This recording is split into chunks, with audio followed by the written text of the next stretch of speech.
के को दो शाखा में बांटा गया, एक सगुण और दूसरा निर्गुण। सगुण यानी जिसमें ईश्वर को साकार रूप में पूजा जाने लगा, कोई आकार मानकर पूजा जाने लगा, और निर्गुण उसमें ईश्वर का बिना रूप, कोई बिना आकार का पूजा जाने लगा कि ईश्वर का कोई आकार नहीं होता, निराकार ब्रह्म की पूजा की जाने लगी निर्गुण में। सगुण की कवि की बात करें तो मीरा, सूरदास, तुलसीदास, ये सब जो थे वो सगुण भक्ति धारा के कवि थे। मतलब ईश्वर को का कोई रूप समझते थे, कोई रूप होता है और कोई रूप की पूजा करते थे। कौन लोग? मीरा, सूरदास, तुलसीदास। इसके अलावा और भी कवि थे। वहीं निर्गुण की बात करें तो कबीर थे, ये निर्गुण ब्रह्म की पूजा करते, कोई देवता की पूजा नहीं करते थे, निर्गुण देवता की पूजा करते, कोई आकार की पूजा नहीं करते। रैदास, गुरु नानक, ये जो थे ये निर्गुण कवि थे। मीरा के विषय में जानते होंगे, कृष्ण की बहुत ही मतलब कृष्ण के प्रति पूरी तरह समर्पित थी। रैदास जाति के रैदास थे और ये निर्गुण कवि थे।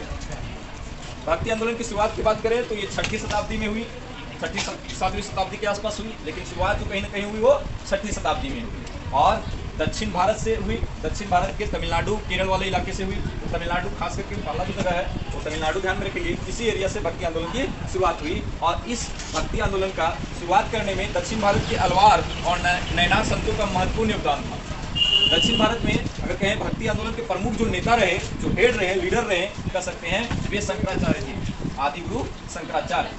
ये बहुत ही इंपॉर्टेंट है, ये नाम ध्यान रखेंगे शंकराचार्य का। दक्षिण भारत से उत्तर भारत भक्ति आंदोलन का प्रचार प्रसार किसने किया? ये तो शुरू तो हुआ दक्षिण भारत में, लेकिन बाद में उत्तर भारत में भी भक्ति आंदोलन का प्रचार प्रसार हुआ और मुख्य रूप से उत्तर भारत में भक्ति आंदोलन को लाने वाले व्यक्ति जो थे वो रामानंद। रामानंद वही जो कबीर के गुरु है और रैदास के गुरु।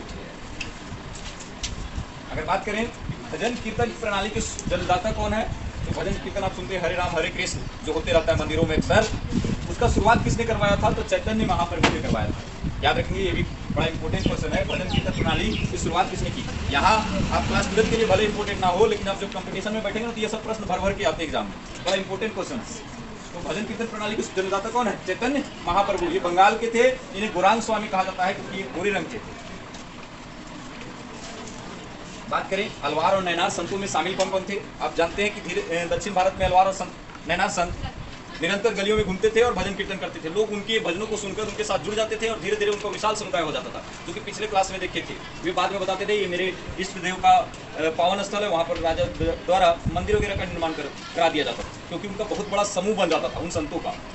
तो बहुत शक्तिशाली हो जाते थे अलवार और नैनार संत। तो उसमें क्यों आखिर बहुत शक्तिशाली हो जाते थे? क्योंकि बहुत से लोग उनसे जुड़ जाते थे, इसलिए बहुत शक्तिशाली। किसी लोग के साथ, किसी व्यक्ति के साथ अगर बहुत से लोग जुड़ जाते हैं तो ऑटोमेटिक उस व्यक्ति का क्या हो जाता है? पावर बढ़ जाता है। जैसे आज हम देखते हैं आज के समय में कोई नेता को मजबूत क्यों माना जाता है? जो राजनीतिक नेता होते हैं उन्हें मजबूत माना जाता है क्योंकि बहुत शक्तिशाली है। कोई काम नहीं हो रहा है, एक राजनीतिक नेता को बोलेंगे तुरंत वो काम करवा देगा, ऐसा लोग मानते हैं। क्यों? क्योंकि उसके पास समझते एक पावर है, बहुत से लोगों का सपोर्ट है, क्योंकि बहुत से लोग वोट देते हैं, उसके पीछे नारा लगाते थे अप्रैली जब चुनाव होता है, क्योंकि मजबूती से वो पेश आता है ना। तो कहीं ना कहीं इसमें जो अलवार नैनार संत मजबूत होने का कारण ये था कि उसमें बहुत से लोग, मतलब जो लोग का कोई अस्तित्व नहीं था, कोई वैल्यू नहीं था, वे सब लोग इसके पीछे शामिल हो रहे थे, इसके साथ जुड़ रहे थे। कौन? पहले तो ब्राह्मण का था इंपॉर्टेंट रोल, उनका महत्व था, लेकिन अब ये लोग भी लोगों को जोड़ने का काम करने लगे। अलवार और नैनार संतों के साथ लोग जोड़ने का काम करने लगे। शिल्पकार जितने भी थे, मतलब छोटे मोटे जो कारीगर थे, चाहे वो कुछ धातु का काम कर रहे हैं, सिलाई का काम कर रहे हैं, कुछ स्वेटर बुनने का काम कर रहे हैं, कुछ बनाने का काम कर रहे हैं, सारे लोग जुड़ने लगे इनके साथ। किसान थे वे भी अलवार नैनार संतों के साथ जुड़ने लगे। अस्पृश्य लोग, मतलब जो नीचे तबके के जो शूद्र लोग थे, जिनको बहुत निम्न समाज में दृष्टिकोण से देखा जाता था,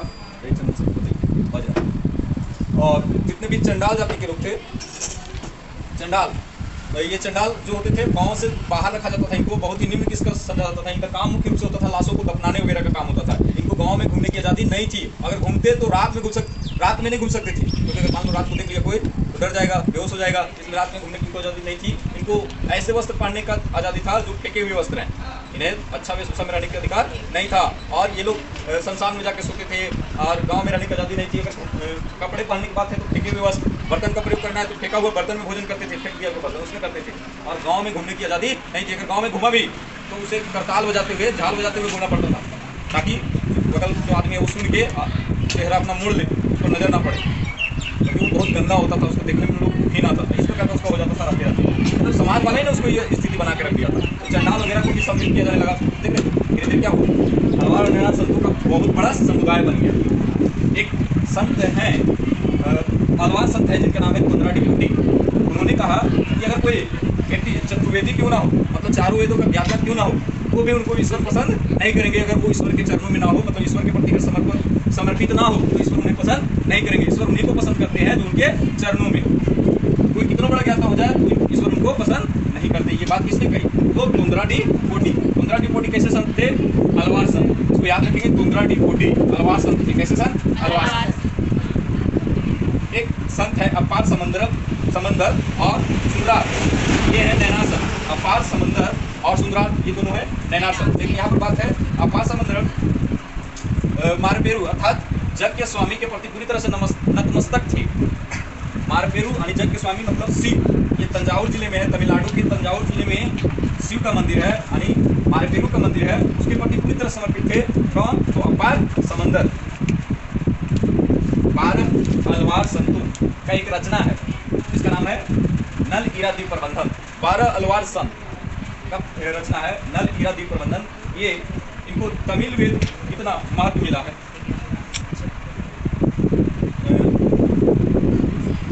जितना 4 वेदों को, मतलब 4 वेदों के बराबर जो संस्कृत के 4 वेद हैं, उतना इसको महत्व मिला है नल ईरा द्वीप प्रबंधन।